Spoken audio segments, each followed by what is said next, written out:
Today we're looking at 2.1, an introduction to revolutionary impulses. Provided to you are the objectives that will be addressed. It's also available on your document sheet. Those items are posted on my website as well, should you become lost or misplace them. Homework for tonight, complete the notes if not completed in class. You could use the screencast to do that, or you could work with a peer in your group. Chapter 2 objectives, I'm just going to have that up there every day this week, just progressively be working on them. As such, with Chapter 1, we will review all of those one final time before the test, which will be next week, leading to number 3. Okay? That being said here, you've been provided 3 different documents. Now, document B, actually, you could argue would be 2 separate documents, but there's a reason that AP Central provided those together. We'll cover that when we get to that group. So document A, we're just going to go ahead and say all of your content has been provided, things that you would need to succeed. George Washington, it is a letter. That's a big idea as far as things you would want to comment on when you look at source credibility and context.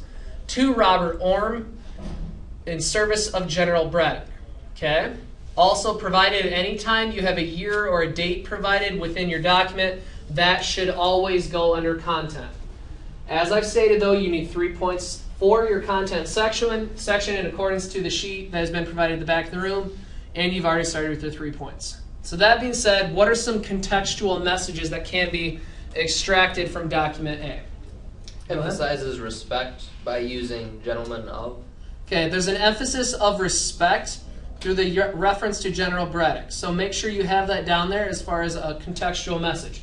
What we've already established here is that George Washington, not General yet, George Washington has a component of respect for General Braddock, okay, as far as how he acts on himself and how he governs his military in the field.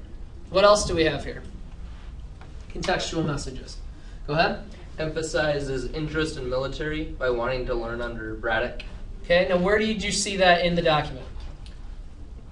But besides this and this laudable desire I may have to serve. Oh, no.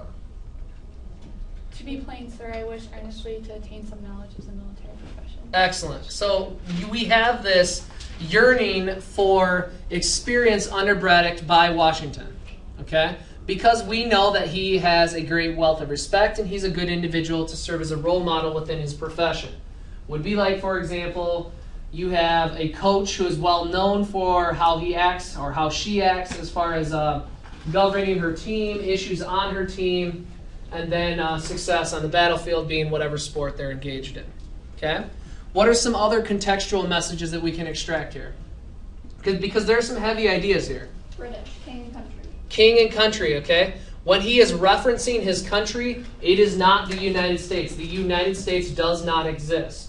So when he is referencing what he wishes to serve, it is his king and his country. Okay, so that's a very heavy idea when we analyze these documents. This is George Washington pre-American Revolution, fully respectful of and admiration for the crown. Okay, obviously being the first president, most people never really considered that there was a past, but this is when he is 100% engaged in the war effort for the crown. So we're not in the American Revolution yet. Anything else for context? Good. How about critique? Who's the author? George Washington. The author is George Washington. Now, that being said, we're going to go with author credibility. Is George Washington a credible source? Yes. Yes. Okay. Now, when you were to support this within Washington equals credibility, military service, you could comment on that. He has years of military service and valor on the battlefield. He's credible enough to be nominated the first president of the United States. He's a founding father, and there are many other things you could use to support that. Could you say no with this document? Yes. Why? You could, absolutely. You could say no, or you could say limited, because to this point in 1755, what do we know about Washington? Not very much. Not a whole lot, but we do know that he's seeking extra experience in his craft. So that you could say limited in that his military experience is relatively low to this point, but he's seeking extra help. Okay, so you could have said that, but it's easier to go with yes. Okay, now that being said, we've covered author and author credibility. Who is the intended audience? Robert Orme. Robert Orme. It says it right in the source. Okay, so when you were to reference this on the critique section, audience, Robert Orme, source provided is what your evidence is there. Source provided. Okay, credibility of the source as a whole, or the document as a whole. Good, because has like this letter is personal and has a date. And Okay, so there's a lot. You could go the route of you could say yes. There's a lot of information provided, who wrote it, where it's going, what it's in reference to, specifics within the date, specifically when it was put together to be sent. But like I said, this is a letter. Okay, so is there a component of bias could be present? Oh, yes. Sure, absolutely. It's designed to go to one person. All right, but if you look through this source, is there really bias on anything? No. Maybe perspective on whether Braddock is a true gentleman. That's an opinion on Washington. You could say that. But as far as bias as a whole, this isn't saying that one entire group is being subjugated and that's okay. All right? This is just a letter to one person. So there is bias presented because it's a letter. Okay? Next document, document B. Our content's been provided. Now, for your content points here, it has to have both of them. Okay? So you would say part 1 equals right here. Part 2 would equal right there. For content on this document, you have to provide both. But again, should this document be on your test, you will get all of that. All right, so as far as taking notes in class, you might just want to write down provide both. All right? Contextual messages here. You have to comment on both. So there could be a lot here. Okay, we said that for the first one, the first context would be like, that's the perspective from the winning side of a battle. And then the second one is the losing side. Now, why do you think that? Because you could go this direction, absolutely. Because it says right there, it says, this day I heard a band of music at the commanding of officers' tent while they were dining. And in my opinion, it's like victory music, like at a victory dinner, like a meeting. And then on the closing one, it says that, but charge our defeat on the sin which so much prevails even among the chief commanders. Which means that even like the commanders like are accountable for the defeat and stuff. Good. Okay. So what the student is referencing here in the second portion of the document, something happened and the commanders are essentially responsible for that to a T. Now that being said here, we'll look at our sources that's been provided here. You have a year here. Do you have an exact date for Massachusetts Soldier's Diary?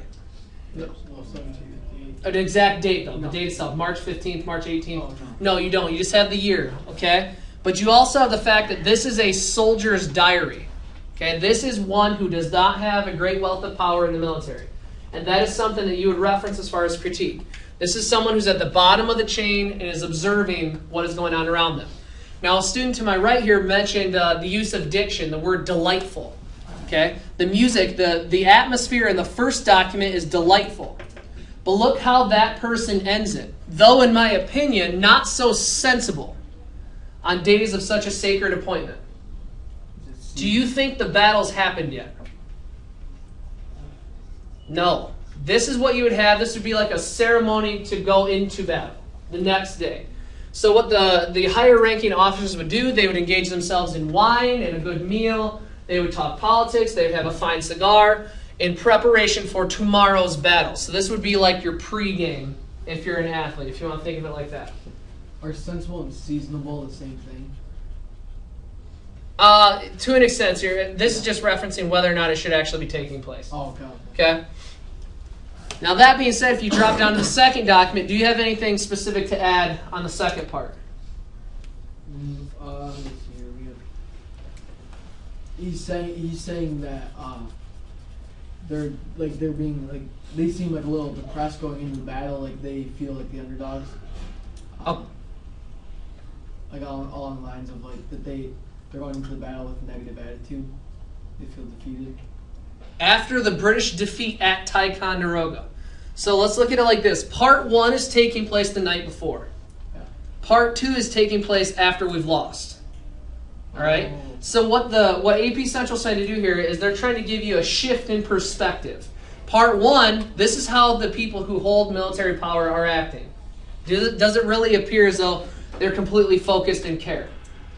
Not really. This is a political pleasantry for them. Okay? They will do what they feel is necessary to keep themselves in power, to keep themselves in a just perspective for the constituents who placed them there. All right. So that being said, here, pregame, not really focused. Okay. It's like, for example, a football team. When you guys start getting closer and closer to the event, you're studying film. You have play breakdowns. You have every single play, how many times they run it, so on and so forth. Here, we're just going to have a nice dinner and talk politics. Okay, they don't seem focused. Afterwards, look at the shift in diction here. We have delightful in the first one. Horrid cursing and swearing. You are instantly projected to the idea that it is a terrible time here. And this is something that you all need to pick up when you're analyzing documents. The use of diction is important. Okay? I could say that you're the village idiot, or I could say you're a social dolt. All right? That reflects my perspective on things, whether it's more academic or whether it's more vernacular and abusive. Okay? So horrid cursing and more so especially among the regulars as a moral cause, I can't help but charge their defeat on the sin. So much prevails even among the chief commanders. So who is being blamed here? Everyone is being blamed here. And the only time that it shifts to everyone is when the author says, even among the chief commanders. Okay? Everyone is to blame. But the first document is showing you only the perspective of those who hold military power. Okay? Why do you think these two documents were paired together? Because it's the perspective before the war, before the battle, and after the battle. They go together. They're one on one. It's like what you feel before battle and what you feel after. Absolutely. This is good. These documents are paired together, and I'd write this in under context. Document pairing equals psychological war effects. Psychological war effects. This goes under context. Document pairing equals psychological war effects. I just feel psychological. Just do your best. Okay. That being said, here we're going to shift down to critique. So we have a couple different things here. Author and author credibility. What did you guys have? Well, the author would be the soldier. Okay. So first, soldier. part one. Yep. Part one would be the Massachusetts soldier. Is there a name attached? No, we just know it's a Massachusetts soldier. Do we know for a fact it's a Massachusetts soldier? No. Could this been a journal that was just picked up and we said it was probably written by a soldier? Yeah. Yeah, absolutely. So credibility, author equals Massachusetts soldier, credibility, None. limited/none. Okay?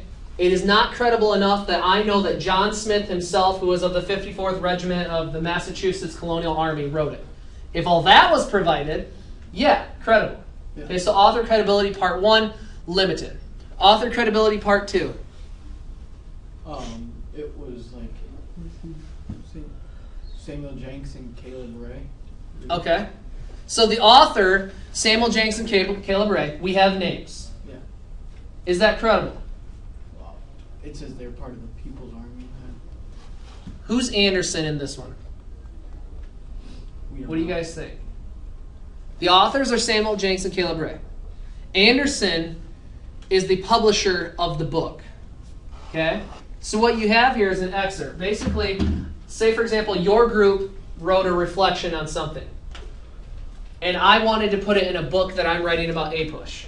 So it could say, John Smith and Mary Todd, George, APUSH 2014, page 5. Does this make sense now? Yeah. Okay? So that being said, author equals Samuel Jenks and Caleb Ray. Credibility, what do you guys think? Yes, it gives you a page number in the book. So Yeah, you could say yes. There are far more specifics. It's part of a published document with specific publication information. Okay? Audience. Who do you guys think the audience is here? Well, in the top, the audience for the part 1 would be the One of you is what fellow it's fellow personal. soldiers, like the. It's a diary. It's personal. It's personal. The audience in the first one is the Massachusetts soldier. It is a diary. It is only for your reflection. So you would have audience part 1 equals the Massachusetts soldier. And for example, I don't know how many people keep journals or diaries at home. Yeah. The intent is not for anyone else to read it but yourself. So the audience is yourself. So you can flip back on that day and say, oh, this is what happened on April 15th. Okay? Audience for the second portion. The public. The public. Why? Because it's published. Okay, it's a published document, so citizens of the United States, absolutely. That's a great, great point to evaluate into. That being said, it is for the public. It's a published document of a compiled work. All right? Would be like, for example, if I took that group's reflection, put it in my book, Anyone who wants to read it, the citizens of the United States can. They have access to it. Excellent job. Source credibility as a whole. What do you guys think here? It'd be like, for me, it'd be like 50-50 because you have one that's not very credible and the other one that I consider highly credible because you go on Google right now and look up The People's Army by Anderson. Yeah. So you could say credibility limited. Half of the document is missing an exceptional amount of information. Who is the soldier? The other half of the document is very specific. It's published. We know a lot more. Okay? See how much information can be extracted by just looking at things like that. And I'm going to guide you through this so you get to the point of mastery. Okay? Document C, we have the content section provided.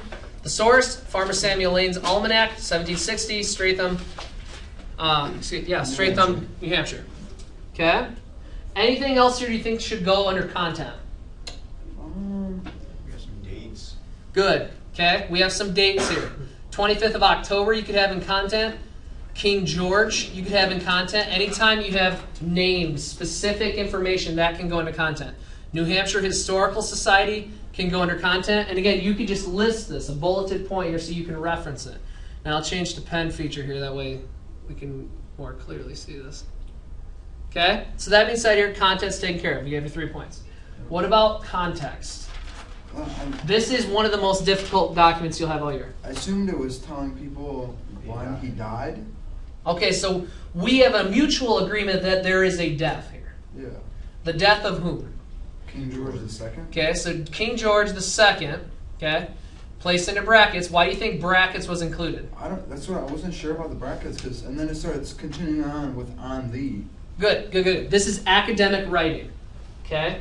Think of it like this. If you got rid of the ye, second of the, would it still make sense? Yeah. Okay? Loss of good King George, 25th of October. That makes sense. That's an idea. Yes. Something happened on the 25th of October. Yes. Okay? We include this to give the reader additional information. Okay? So, that being said, King George II. Why do we include that? So let them know which King George. Which King George it was, absolutely. We're giving you more specifics, so we're building credibility right now. Okay? What else do we have here? We have an agreed upon death. His year, how old he was, and what year of his reign he died. Okay? 77th year of his age, 34th year of his reign. Okay? So he died at 77. The R. His actual age. What? You say what's 77? Yeah, his actual age is 77, and 34th is how many years he's had and how many years he's been the monarch. Okay? Yes. Absolutely. Again, R, typically speaking, with a capitalized R left alone, if you had publications back then, would just denote reign. But we include brackets to let the readers, so you all know that means reign. So that wasn't actually in the. No, your bracketed information was added to the document. Okay. So that being said, here, I'm going to go back to the agreed upon death. Did he die? Yes. Do we know he died? Yes. Yeah. He actually has died. He's buried. Yes. I would assume. How do you know that? Because Could you have a political death? well, What? It'll make sense here in a minute. Can you have a political death? yeah. Give me an example. Exile. Political death. A political death. It'll make sense as soon as I say it. Oh, no, assassination. Okay, now that's an actual death. Political death. A political death. Watergate. Oh yeah. What did Nixon have to do? Resign. He had to step down as president. Very good. Okay, he didn't die himself. He had a political death. His career is over. Okay, or you could also look to the example of the second Red Scare, Senator Joe McCarthy. Career deaths. Okay, if you were labeled a communist, your career is gone. All right. Look at the issue of teaching evolution. Okay, anyone who taught evolution during the height of that time, during the Red Scare, was labeled a heretic, essentially. Okay, it was a very troubling time.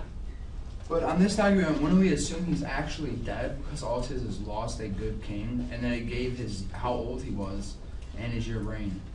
True, but I'm telling you to think outside of the box. You could argue, and you could argue absolutely that he is physically no longer living, Okay. and stick with it.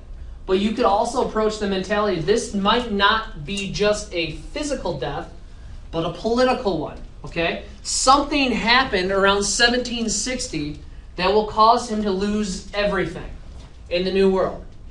Okay, now I'm going to write this on here. 3 years later, 1763, we have the line of, or we establish, okay, the colonial boundaries after we won what? French and Indian War. The French and Indian War, okay? Essentially, at that point is when he himself, who is still alive, will lose his power. Okay? So this is where I'm going outside of the box here. Look into it further. This is a political death. I would write that under context. Polydeath. Okay? Like I said, this is one of the most difficult documents you guys have all year. Okay? So that being said, here, anything else under context? Not really. Yeah, you guys covered it pretty well. Critique, author, and author credibility. New Hampshire Historical Society. Ooh. But some actual like Okay. So you guys are saying that the author is the New Hampshire Historical Society. No, that's who changed it. Farmer Samuel Lane is who created the original. Farmer document. Samuel Lane is your author. New Hampshire Historical Society is the one who added in the brackets. Is where you found your document. Very good. This is where I want you guys include in-text citations when you write. This is an in-text citation. Okay, that's where this information was found and edited. Okay, so author equals Farmer Samuel Lane, 1760 together. Credibility, it's an almanac. What do we know about almanacs? They're written by. Are they 100% accurate? No. No. They're either based on projections of previous year's information or based on local hysteria. Okay? So is this author, Farmer Samuel Lane, 100% credible? No. Not really. Okay? You could say limited information has been provided, yet it is still an almanac. Why are almanacs always, normally, I want to say always, written by farmers? Traditionally speaking, this is what farmers would use to determine planting times. And weather, yeah, I know. Because it's always based on previous data. So this would have been the most accurate guide for them to base on when to plant and harvest all of their crops. But he wrote about a political death in his. This is where it starts expanding into other areas. Okay? Starts expanding into other areas. That being said, intended audience. person who's reading it. Public. The public. Yeah. Absolutely. It's a farmer's almanac. You could say farmers.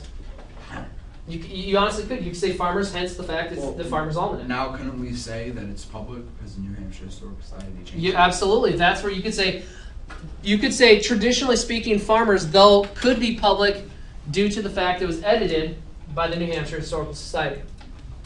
Okay? Source credibility as a whole. Not very. I don't know. I'd say not very because it's based on predictions. I don't know. Okay, you can say not very because there's some information that's been omitted. Anyone want to say yes? I would go the route of yes, this is a credible source.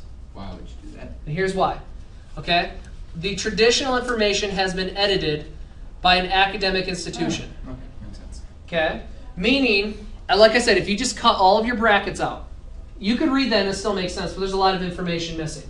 But what the New Hampshire Historical Society has done for you is they've guaranteed you know exactly what's going on. Okay? Go ahead and shift to your notes. We're going to talk about why we go to revolutions. When thinking about the cause of the American colonial independence, many people go to the factors of we need freedom. Well, that's not necessarily the case. Okay? We all agree, though, that colonists want independence, but they don't trace this desire back to that foreign policy. Subjugation is occurring in the New World. We understand this. We've accepted this.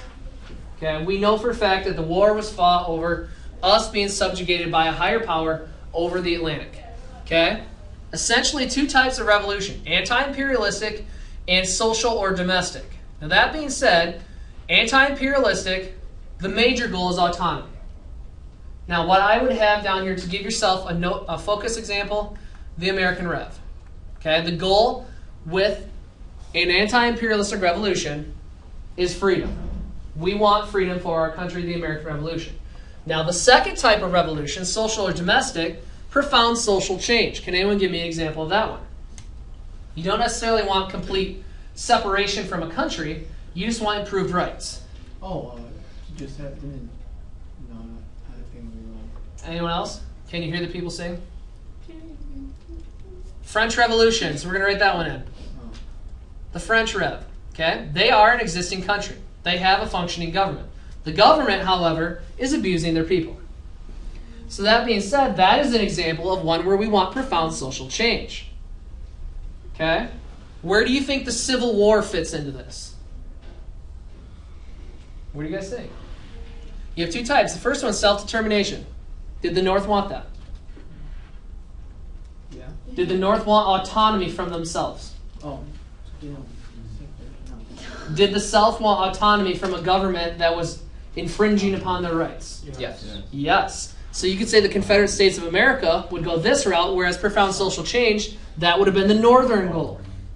Okay? Containment of slavery initially, eradication of slavery eventually. Ultimately, when you study the cause of the American Revolution, you need to determine whether these impulses and where they apply. Any questions thus far? Excellent. Continuing forward. Prior to 1763, British subordinated American capital to British capital. What does that mean? They started taxing. Say what again? They started taxing. Okay, prior to 1763. So before then. This time period, I want you to write down sal neglect.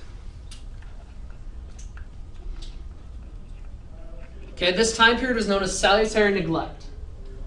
Meaning, as a saltorious nation, group of people, you are able to act relatively freely without a lot of intervention.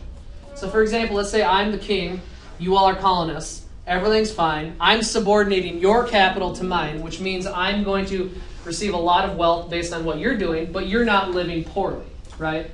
You still have a business, you still have that fur business, crops, agribusiness, you're still doing fine for yourself, but I'm also gaining wealth off of you. All right? I'm not imposing laws that are going to make you all upset, so how upset are you with me? Not really. Okay, you're doing your thing, you're making cash, I'm making cash, everybody's happy. Okay? British success in the French and Indian War transformed this relationship. We won. And as with winning, we also incurred a lot of debt. Excuse this Okay? brief interruption. I'm getting ready for SSR, but freshmen, this message for freshmen. We are doing some math NWA testing today. Please look in the lounge for your name. It'll begin 4th hour. You'll eat a lunch, and then when the bell rings, you'll report directly to the lab. A through dog green is 4th hour. So check the list for 5th and 6th hour, which are posted in the senior lounge. So if you have any questions, see the counseling office. Thanks. I'm not editing that out. Freshmen, if you stumble upon this video, excellent, you know what you're doing. That being said here, British policies after 1763 designed to raise revenue, known as the Revenue Acts. Okay? A series of different laws and taxes to essentially generate the funds needed as a government, as my government, to govern where we are. Now that being said, there are 3 letters that represent how we essentially handle new lands. What are they? Or can anyone just give me them? Blank, blank, blank. You first establish this. You now need, this is a port, fort, court. Okay? That being said here, port, fort, court is how you're going to go about establishing and governing your new lands, which is what we need. And in order to do this, we need a great wealth of cash. Okay? Colonists divided over what action to take. Loyalists versus separatists. And that being said, when we cover this in greater detail next chapter, there are a lot of loyalists who will also become founding fathers. We agree that there's no real need to separate from the crown, because if we do so, things get nasty fast. Created the government known as the First Continental Congress to address the deteriorating relationship. That being said, here we're going to continue on. By the middle of the 18th century, 2 powerful competitors, Britain and France, continue to vie for dominance. Okay, now where is France typically located? 2 major regions.